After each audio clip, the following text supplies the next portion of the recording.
शादी का पंडाल सजा था। गौरी के माता पिता विदाई के लिए तैयारियां कर रहे थे। अचानक गौरी सबके पांव छूने के लिए बढ़ गई। तभी उसका पैर फिसल जाता है और वो हवन कुंड के ऊपर गिर जाती है। सब तरफ शोर मच जाता है। अरे दुल्हन जल गई, दुल्हन हवन कुंड में गिर गई। ये कैसा अनर्थ हो गया? शादी होने के बाद दुल्हन हवन कुंड में गिर गई। हे राम! सब तरफ दुख का माहौल बन जाता है। देखिए, गौरी का आधा चेहरा जल गया है। दवाइयों से ठीक होने के बाद भी गौरी के चेहरे से जले का निशान नहीं जाएगा। हे भगवान! अब मैं लोगों को क्या मुंह दिखाऊंगी? एक जली हुई बहू की मुंह दिखाई होगी, लोग थू थू करेंगे।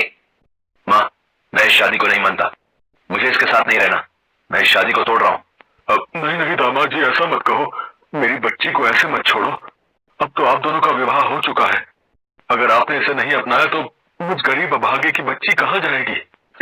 हम पर रहम करो। ये सब जो भी हुआ है इसमें हमारी बच्ची का कोई दोष नहीं। सुमित्रा जी, आप ही सूरज बेटे को समझाइए ना। सूरज बेटा, अब अगर हम इसे यहाँ छोड़ जाएंगे तो हमारे गांव के लोग हमें ही गलत समझ लेंगे। उन्हें दिखाने के लिए इसे साथ ले जाना ही सही रहेगा। बेमन से गौरी की सास और पति उसे विदा कर ले जाते हैं। गौरी की मुश्किलों के दिन शुरू हो जाते हैं। वो रोजाना ही अपने पति और सास के ताने सुनती थी। क्या बात है, आज कुछ खाना पीना नहीं बनाना? जी वो माँ जी, मैं इनके लिए शरबत बना रही थी। मैं भी आपकी थाली लगा देती हूँ। जैसी जली सी सूरत है वैसी ही जली रोटियां बनाई है। और हाँ, जल्दी जल्दी ये कपड़े और बर्तन का काम निपटा ले। गेहूं की बोरियां आंगन में रखी हैं।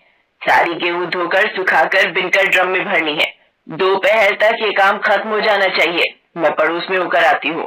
गौरी चुपचाप सारे अत्याचार सहन कर रही थी। सूरज के मन में गौरी के लिए बहुत नफरत थी।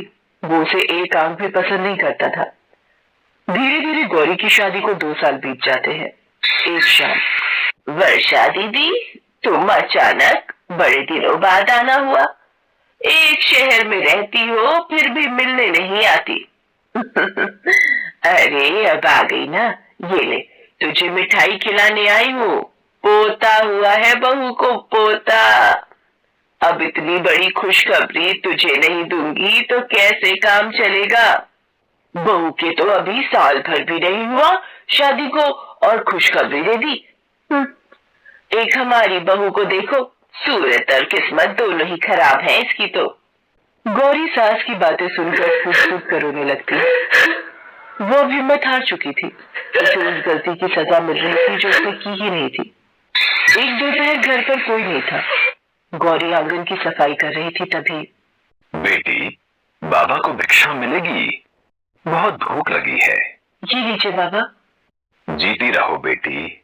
मां अम्बे तुम्हारी झोली खुशियों से भर दे। मुझे तुम्हारा आने वाला कल बहुत अच्छा दिखाई दे रहा है। ऐसा कुछ भी नहीं होगा। मुझे पता है बाबा, मैं अभागी नहीं रहूंगी। मेरे जीवन में खुशियां कभी दस्तक नहीं देंगी। गौरी साधु बाबा को अपनी सारी दुख भरी कहानी बताती है। बेटी, तुम दुखी मत हो। 2 दिन बाद नव दुर्गे व्रत प्रारंभ हो रहे हैं। तुम संसार के संपूर्ण दुखों का नाश करने वाली जगत जननी मां दुर्गा के नवरात्रि व्रत की स्थापना करो। उनके व्रत और उद्यापन करो। कन्याओं को भोग लगाओ। देखना, तुम्हारे जीवन के सभी दुखों का नाश हो जाएगा। सच बाबा, यदि ऐसा है तो मैं दुर्गा के नवरात्रि व्रत जरूर रखूंगी। गौरी के मन में मां दुर्गा के व्रत रखने की इच्छा जाग जाती है। वो अपनी सास और पति से नवरात्रि व्रत रखने के लिए कहती है। अगर तू इस गलतफहमी में है कि तेरे ये व्रत रखने से मेरे और तेरे रिश्ते में सब कुछ ठीक हो जाएगा, तो ऐसा कभी नहीं होगा। मुझे तेरी शक्ल से भी नफरत है। हम तुझे एक फूटी कौड़ी भी नहीं देंगे, तू चाहे भूखी रहे या प्यासी रहे। गौरी की सास और उसके पति ने साफ मना कर दिया था कि वो गौरी की कोई सहायता नहीं करेंगे और ना ही उसे पैसे देंगे। गौरी बहुत दुखी हो जाती है, पर उसे नवरात्रि व्रत रखने थे। गौरी सुबह उठकर माँ दुर्गा की पूजा और आराधना करती और माँ दुर्गा के चरण धुलाकर चरणामृत का पान करती। एक शाम, अरे किशोर, तू शहर से कब आया? और ये मेरी पत्नी सविता है। आज सुबह ही आया था, तो मन था कि तुमसे मिलना है। मुझे पता चला कि तेरी भी शादी हो गई है। भाभी कहाँ है? वो मंदिर गई है, आओ तुम बैठो। सूरज चाहता था कि उसका दोस्त और उसकी पत्नी गौरी से ना मिले, नहीं तो उसका अपमान होगा। पर अचानक गौरी मंदिर से वापस आ जाती है। ये कौन है भैया? ये हमारी नौकरानी है, घर के सारे काम यही करती है। गौरी की आंखों में आंसुओं की धारा बह जाती है। रोती हुई माँ दुर्गा के चरणों में बैठ जाती है। हे माँ आदिशक्ति, मुझे हिम्मत दो, मेरे दुख दूर करो। नवरात्रि व्रत के 7 दिन बीत जाते हैं। गौरी को दुर्गा अष्टमी के दिन कन्याओं का पूजन करना था। उनके लिए प्रसाद बनाना था, पर उसके पास कुछ भी नहीं था। गौरी रोती हुई दुर्गा मंदिर के लिए चल पड़ती है। रास्ते में गौरी को 3 लड़कियां मिली। उनमें से एक लड़की ने गौरी को आवाज दी, सुनो जरा यहाँ आओ। आपने मुझे बुलाया? हाँ, हमने ही तुम्हें आवाज दी। क्या तुम हमारी मदद कर सकती हो? हमें किसी की मदद की आवश्यकता है। मैं तो एक दुखियारी हूँ, पर मेरे वश में होगा तो मैं आपकी मदद अवश्य करूंगी। हमें कन्या पूजन और माँ दुर्गा के नाम का भंडारा करना है, पर हमारा हलवाई नहीं आया है। इतना भोजन हम अकेले नहीं बना पाएंगे। क्या तुम भंडारा बनाने में हमारी सहायता करोगी? माँ दुर्गा के नाम का भंडारा और कन्या पूजन, मुझे भी अपने व्रत का उद्यापन करना है। मैं यदि आप तीनों के साथ प्रसाद बनाऊंगी और माँ दुर्गा को भोग लगाऊंगी तो मेरा भी उद्यापन सिद्ध हो जाएगा। गौरी अपना सारा दुख भूलकर उन तीनों के साथ प्रसाद बनाने में व्यस्त हो जाती है। कुछ समय बाद गौरी बहुत ही स्वादिष्ट हलवा चने और पूरी का प्रसाद बनाकर तैयार कर देती है। गौरी, तुमने तो बहुत ही स्वादिष्ट प्रसाद तैयार किया है। एक काम करो, तुम बहुत थक गई हो, ये जल लो और इससे अपने मुंह हाथ धो लो। तब तक हम कन्याओं को भंडारे के लिए बुलाते हैं। आप तीनों बहुत प्यारी हो। आप तीनों कन्याओं के नाम क्या है? सरस्वती, लक्ष्मी, काली। आप तीनों तो लगता है माँ वैष्णवी के 3 अवतार हो। सब हमें यही कहते हैं कि हम तीनों देवी वैष्णवी के 3 स्वरूप हैं। देखो, कन्याएं भी आ गई हैं। तुम इन्हें अपने हाथों से भोग खिलाओ। गौरी कन्याओं को भोग खिलाने में व्यस्त हो जाती है। कुछ देर बाद एक छोटी सी कन्या गौरी से कहती है, दीदी आप बहुत सुंदर हो।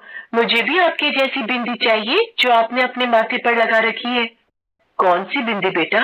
और मैं तो बिल्कुल भी सुंदर नहीं हूँ। मेरे चेहरे पर तो निशान है। आपके चेहरे पर तो कोई निशान नहीं है दीदी। ऐसा कैसे हो सकता है? मेरे मेरे चेहरे का निशान कहाँ गया? यहाँ पर तो जलने का निशान था। सरस्वती, लक्ष्मी, काली, आप तीनों कहाँ हो? जब मैं आपसे मिली थी आपने देखा था ना मेरे निशान को। अरे, ये तीनों कहाँ गई? दीदी, आपके साथ तो कोई भी नहीं था। हम जब यहाँ आए थे आपने ही हमें भोग खिलाया था। हम तो यहाँ से और जगह जा रहे थे, आपने ही तो हमें आवाज लगाई थी।